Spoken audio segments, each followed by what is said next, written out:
پشاور میں موجود be B G یا بیجو کا مقبرہ۔ بی بی جی کی کہانی شہزادہ سلیم اور انارکلی جیسی ہے۔ یہ ایسی داستان ہے جس نے پشاور میں جنم لیا۔ پشاور کی انارکلی بی بی جان مغلیہ عہد کی ہے۔ پشاور کے وزیر باغ میں بی بی جان کی یاد میں تعمیر کیا گیا مقبرہ، جسے لوگ بیجو کی قبر کے نام سے جانتے ہیں۔ وہ ایک کنیزہ تھی، مگر انتہائی خوبصورت ہونے کے ساتھ ساتھ ذہین بھی تھی۔ انہی خصوصیات کی باعث وہ بادشاہ کے دل پر راج کیا کرتی تھی۔ تیمور شاہ نے یہ مقبرہ تعمیر کروایا۔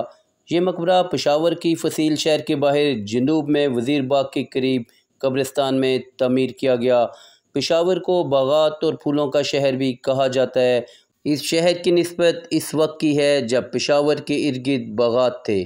ان باغات میں وزیر باغ کے علاوہ شاہی باغ، باغ شہید خان، جبکہ موجودہ جناح پارک کی جگہ بھی ایک باغ ہوا کرتا تھا۔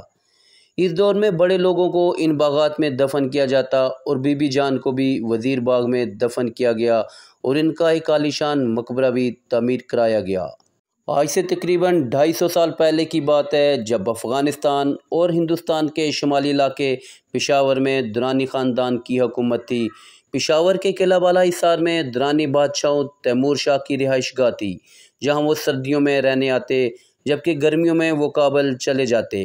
تیمور شاہ احمد شاہ ابدالی، جن کو احمد شاہ درانی بھی کہا جاتا ہے، کا بڑا بیٹا تھا اور ابدالی کی وفات کے بعد حکومت تیمور شاہ نے سنبھالی۔ یہ کہانی 1772 کے بعد اس وقت شروع ہوئی جب احمد شاہ ابدالی کے بیٹے تیمور شاہ کو بادشاہت ملی۔ تیمور شاہ اپنی کنیز بی بی جان پہ فدا تھا۔ یاد رہے، اس داستان کے ثبوت تاریخ سے نہیں ملتے، سینہ بسینہ ہی مشہور ہوئے۔ بادشاہ اکثر اپنی کنیز سے باغ میں ملاقاتیں کرتا، جس کے باعث ملکہ کی آنکھوں میں وہ کانٹے کی طرح کھٹکنے لگی۔ تیمور شاہ بی بی جان کو پیار سے بیبو کہا کرتا تھا، لیکن ملکہ جو بی بی جان کو پسند نہیں کرتی تھی، وہ اسے بی بی جان کی تنزن بیجو کہا کرتی تھی۔ بیجو فارسی زبان میں بندر کو کہتے ہیں۔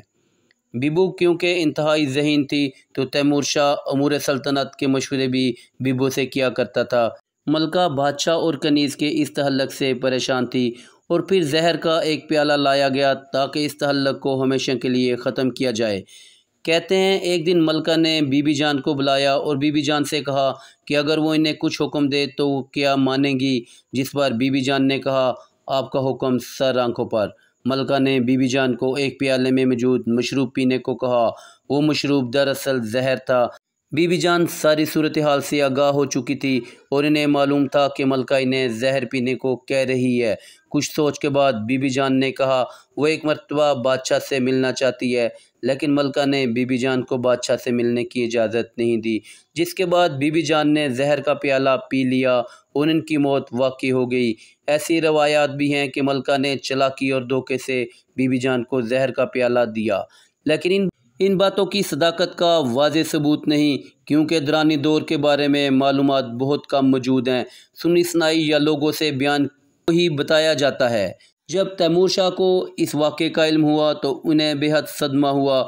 انہوں نے بی بی جان کی یاد میں مقبرہ تعمیر کروایا جو آج بھی پشاور میں موجود ہے، لیکن آج یہ مقبرہ انتہائی خستہ حالت میں ہے، جس کی طرف توجہ بالکل بھی نہیں دی جا رہی۔ پشاور میں ایسے کئی مقامات موجود ہیں جن کا تعلق پرانی تاریخ سے ہے، جن میں مسجد، مقبرے، دروازے، قلعے، مندر، گردوارے، چرچ، پرانی عمارتیں ان گنت ہیں، کیونکہ پشاور قدیم ترین شہروں میں سے ایک ہے۔ ضرورت اس امر کی ہے کہ اس جیسے مقبرے اور پرانی یادگاروں کو محفوظ بنا کر سیاحت کو فروغ دیا جا سکتا ہے۔